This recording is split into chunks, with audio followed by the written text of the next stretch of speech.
All right, welcome in, ladies and gentlemen, to Game 2 of this third-place match in the International Finals of King of the Sea 14, as we're looking at VOR here in the green on the north spawn of Sea of Fortune. There is already a lot to talk about. Have a look at the VOR lineup. St. Vincent? Sure. Kremlin? Sure. Triple Des Moines? Okay, I mean, that's a lot of Des Moines. But then only a two-destroyer lineup going very cruiser-heavy here. Marseille, Petropavlovsk. There's Classic Noun and his hero, Habarovsk. And rounding things out with Laplas in a Yu Yang. Let's have a quick peek. Radar dazzles him again. Thank you very much. Yep, as expected. Yeah. So, meanwhile, WND going to be running Ohio, St. Vincent, double Des Moines of their own, Moskva, Gearing, Daring, and a double Marceau. Right. Elephant in the room. What do we think of the Marseille on this map?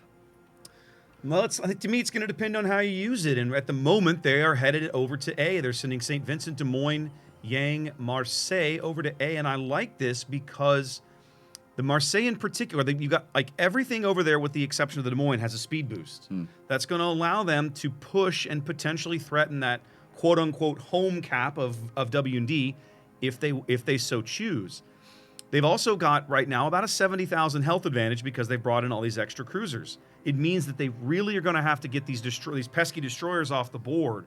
I think if we can see them pick up an early destroyer kill or at least get a, they're going to have to do something, right? They brought all this extra health. They don't have the mobility, so they're going to have to actually turn it into damage and caps in some other way. Speaking of destroyers and picking up kills, the one in decap, the Red Marceau, is currently being forced out of there. He is caught under a Des Moines radar. They will have the Khabarovsk of Classic now. I'm going to be just opening up on him now. Petropavlovsk sending shells in 2 along with the Des Moines over above the sea cap, and he takes 0 damage. So yeah, landed nothing there. Follow-up salvos from Aruha's Des Moines still haven't landed. In fact, he still has taken nothing. Yeah, he got out of there completely unscathed. Didn't manage to take the cap. There we go. He didn't take the cap. He does finally take a little bit of chip damage here. Adrenaline rush activated. Hanabi's Des Moines is actually the one keeping him lit for the moment.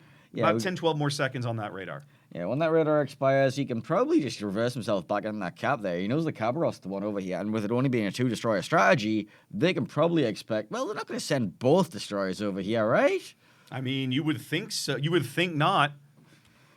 Now, the Marceau over here on the 2 line, this feels like a very aggressive play too. I wonder, let's see, Laplas puts the radar up and the Marceau is just barely out ahead of it. Yeah, that's not the biggest problem in the world for the Yu Yang because the Yu Yang does massively outspot this Marceau, so it's okay to try and just get a blind radar in. I think they really just wanted to know where he was. Now I think Laplas may actually run into these torpedoes. Yeah. I don't mean like actually eat them. I mean just I said maybe not actually eat them, but this could be dangerous. Yeah, this is going to end very badly. He's going to have to maneuver. No. He's going out.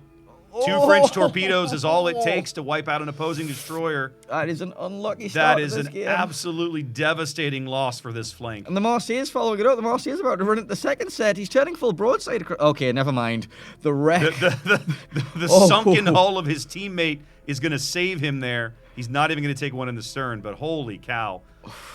If he died a little bit closer to the rock, there was a possibility that wreckage despawned slightly faster. He might have taken those, and that would have been very painful. Wow, what an amazing torpedo salvo there from the Marceau. But now, if you're VOR, you've got to react somehow. You're down 100 points already.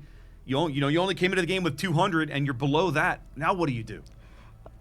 Well, they're taking points on A. They can start getting those back. They can replenish their supply of points. They've lost quite a bit of health on Dark Templar and St. Vincent already. He's just getting focused. He's absolutely getting hammered over here, yeah. But he should be able to heal that back up. It's Moskva, Ohio, and Marceau he's pushing into. He should be able to at least muscle forward a little bit. But obviously, without the Yu Yang that he had originally, this kind of going to be painful. They wanted that as their spearhead of this push. Now you can have the Marseille spearheading the push with no vision in front of it, and he's got to push into Moskva and Ohio. And what we basically say is Marseille is fine when you have somewhere to push to. The problem is, where are you going to push to at this point? You have a Marceau topping away at you. You have a kiting Ohio and Moskva. Do you want to push into this? What benefit does it bring you? Yeah, that's a good question. Now, the other Marceau over here on the other flank here, almost able to grab the decap, even despite all of these goofy radars, and still getting pushed off now. Classic now getting some damage into him. He had took a good solid hit there. Yeah, I'm not sure from who. I think it was the Petro maybe. probably a combination of Petro plus just Khabarovsk. I think maybe even the Des Moines might have got a salvo. There's a possibility the Kremlin might have got something too. But I mean, they only brought 2 destroyers, and now one of them is gone, just like that. VOR is not going to win this game by cap control, Painzor. They don't have the tools anymore. They need to start making some decisive plays, and I think it looks like they're going to do that with their Kremlin and Des Moines. I was going to say, have a look at C. I think they might have heard you. Well, if they get around this corner, the Des Moines doesn't have a radar reel for 10 seconds, and once it goes around, they can potentially get something on the stern of No Name Lord. They can have the Kremlin up that, and then they can force the daring further back. I'm not sure how the Kremlin's lit right now. They can't see him at the moment, right? They have no eyes on No Name. Well, the Kremlin is completely unspotted in the middle of the sea cap, and he's just like, all right, I'll just take this. I think they know he made that move, but they cannot see him at the moment, no. He's respotted. I think he's spotted by the Des Moines, so that means that the Kremlin can see him too. There comes the Kremlin salvo. Des Moines, unique upgrade acceleration. I'm going to say no. Niente. Denied. Nothing doing. They are going to get some resets on this Kremlin. He is dark again. The daring hasn't quite spotted him yet. There he goes. So I think you have to push I think WND have to push VOR have to push their Des Moines forward now and get some advantage out of this, because you can't just leave the Kremlin there getting farmed alone. The Des Moines needs to be joining that to try and deny some sort of pushing. You can move them up to this island just south of the sea cap. There's an island there you can rest against and start trading away with No Name, force him forward, and then you have the Petropavlovs to try and get involved, like the long range shots. You need to start moving forces forward. Well, Naomi's going to sail through the gap here. So C contested, but going nowhere. 6.5 minutes in, each team taking up a cap. VOR down a ship here early, but their health advantage has evaporated. Remember, they started this game 70,000 hit points up, and now they're down about 20 or 30K already. They need to start making some pushes. I honestly... Yeah, I'm a little surprised that now you have the Kremlin and the St. Vincent almost near each other here on the 3-4 line, and the Marseille and the Des Moines have been sitting here for at least 3 minutes. And I keep thinking sooner or later somebody's going to have to move. Well, Best Naomi has done a lot of moving. Unfortunately, he's just moving into the next wave of farming. He's gone from being farmed by the Des Moines Marceau and Daring to now being farmed by the Daring again, the Moskva, and a different Marceau. And the Ohio's also getting salvos. Honestly, Best Naomi might get farmed out here. It's very possible. His next heal's about 20 seconds away. And I'm trying to see if they're going to be able to pick up the decap or not. It looks like maybe. Nope, they can see the Marceau again. They're on the bottom end. Classic Nouns Habadov's trying to get some defensive shots in there. But Alive and Dry's St. Vincent is coming into this cap. I'm not sure if that's necessary at this point. WND don't really need to be making these kind of aggressive plays into these caps. They need to be kiting and farming them VOR out. VOR are the ones who need to make a play here. Yeah, I feel like maybe WND just needs to kind of pull back a little bit, consolidate and relax. But I got to say, if I'm VOR, both of these battleships being as beat up as they are just doesn't make me feel very good about my chances. Yeah, Dark Templar going to end up once again in the same map square as Best Naomi. And it's just it's coming. You're both just going to end up getting farmed. Look at this ring of ships farming them they have right now. Des Moines is in a position they can rotate the Marceau back. They already have one Marceau and a Daring raining down. There's a Moskva in there getting involved. There's also an Ohio sniping from maximum range trying to get involved in this as well. Temple's finally got some cover as his heal expires. He's going to have to wait a bit for his next one, about 70 seconds or so.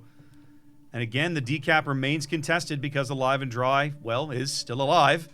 And dry. And dry. For the moment, he's above the water, so, As opposed to the rest of Wet and Dead, who are also alive and dry. It doesn't really make sense. You can't be wet and dead while being alive and dry. That's the point. Yes.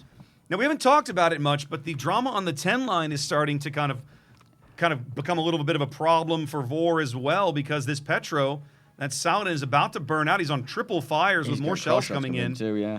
So now it's a 2-ship lead for W&D here. They put some good damage into Attack Beer's gearing, but not able to convert that kill.